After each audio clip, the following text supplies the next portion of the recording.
We all know from our own experience that low purchase prices alone aren't always a bargain.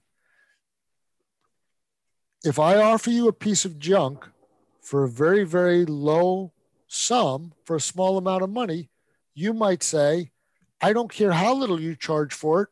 It's junk. I don't want it. So we know from experience that purchase price alone can't be the coin of the realm, can't be the only thing that matters. And so what we need to do as government officials and as policymakers is take more of a consumer-based approach. But in order to have a meaningful discussion about what it means when we say value for money or cost technical trade-off or price quality ratio or the most economically advantageous tender, we have to turn that into something that we can measure. So we think that one of the most meaningful ways that we can reorient our thinking and improve public procurement is to think about life cycle cost in all of our conversations when we talk about public procurement. And again, don't lose sight of the simple point I'm making here. Anytime you start focusing on low purchase prices or the price at award, we're encouraging you to stop and say, but does that purchase price tell me how this is going to work out in the end? And just remember, what I want you to hear me saying over and over again is, it doesn't make any difference what price we agree to. All that matters is what you actually get for your money. So it's not the price at the time of agreement, it's the outcome. Okay, now, this is ultimately not an economics class, and I don't have an entire semester, so I'm going to group together a few concepts. But what most of you will find in your reading is the term life cycle cost, total ownership cost, or total cost of ownership. These have some slight nuances, they have some slight differences, and they may be used differently. But for our purposes, we're going to group them together because all we're trying to do is come up with a rubric or a box or a system for you thinking about the value proposition in terms of something other than the purchase price. So if this was an economics class, we would normally begin by saying that when we talk about life cycle costs, we're normally talking about 5 different things.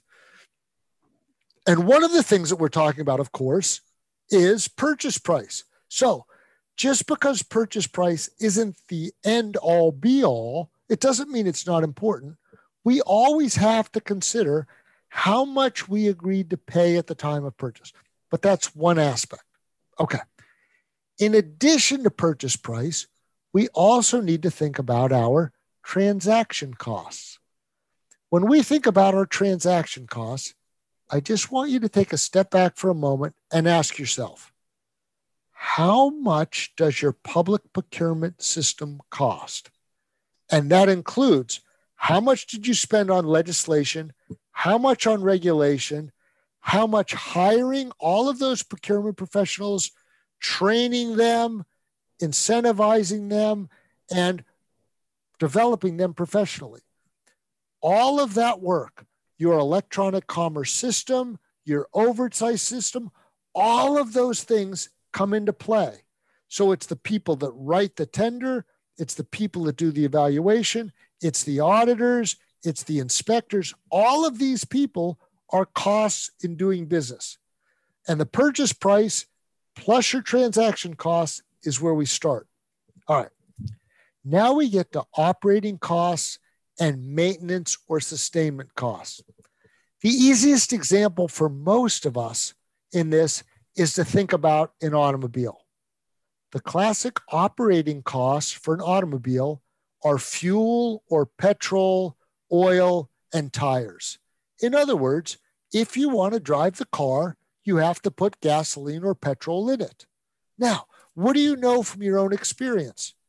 If you drive a big, comfortable luxury car or a sport utility vehicle, you spend more money operating it per mile or kilometer than if you drove a less expensive or lighter automobile. So in other words, a heavier or safer or more comfortable automobile often has higher operating costs because it consumes more fuel. Well, the flip side to that, of course, is we have maintenance costs. The higher quality automobile probably doesn't require as much labor or replacement parts in terms of service. Having said that, sometimes extremely expensive automobiles require very, very skilled people to work on them, and the rates for service on them can be very, very high. But it's important to keep in mind that the purchase price alone has to also have added to it the amount of money that you spend keeping the car or automobile in working order over the life of the vehicle. And another thing as part of our sustainment is if you have one automobile and you periodically have to have someone working on it, that means you have to have an alternative mode of transportation. And so whether you borrow someone else's car or rent a car or do something else, those alternative transportation costs are part of your maintenance costs. This gets added in as well. Okay, now we get to the most interesting one, disposition costs. And you see from the formula that this can be a positive or a negative number. Let's assume, for example, you bought a luxury automobile, a Mercedes-Benz, a Lexus, a Tesla, and you drove it for only 3 or 5 years. At the end of that period, if you resell the automobile, your total cost of ownership is dramatically reduced because you recouped some of your purchase price. And therefore, you can then spread all of these costs over the number of years that you use the vehicle, and that becomes your total cost of ownership. Okay? So let's just do the transition real quick. If you buy an inexpensive automobile and you drive it until it doesn't work anymore, then it has no resale value. But if you bought a more expensive vehicle, drove it for a few years, resold it and recouped much of your purchase, it's possible that that may have been less expensive than driving the inexpensive car into the ground. But there's another one as well. Sometimes disposition costs can be negative. So, for example, one of the most complicated things that we buy in the United States is nuclear submarines. A nuclear submarine costs more than $1 billion to purchase. And a nuclear submarine tends to last for 30 or 40 years.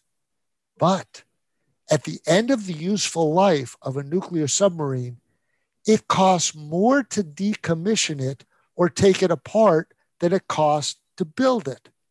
In other words, I don't want my Navy to tell me that the nuclear submarine cost $1 billion to buy if they don't acknowledge at the beginning that they're going to have to spend another $1 billion to take it apart when it's done. Therefore, what I need to do is I need to think about my purchase price plus my disposition costs plus all of my operating costs over 30 or 40 years. And then I spread that out and then I see, is it worth it to have that submarine? But here's the key point. Everything that I'm talking about is difficult.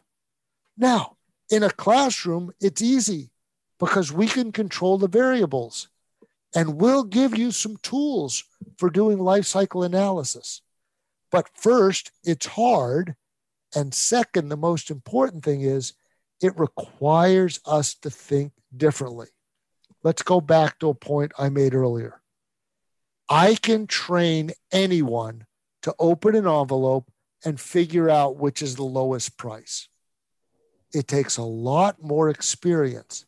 and a lot more training and a lot more business savvy to train someone to compare sophisticated proposals so that they can do life cycle cost analysis to determine what's going to give the government the most value for its money over the life of the item being purchased. It's hard, but we know you can do it and we know we can do it, but it requires a fundamental change in the way we think. Now, let me just add one last piece to the equation.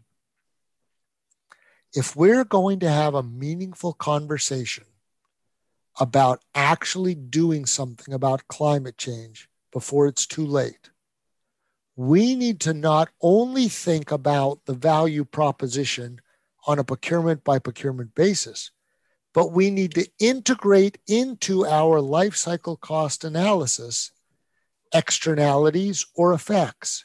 In other words, if I buy a fossil fuel driven automobile and it makes the air that I breathe less clear and it makes the health of my public worse and it drives up my healthcare costs, then that car wasn't a bargain.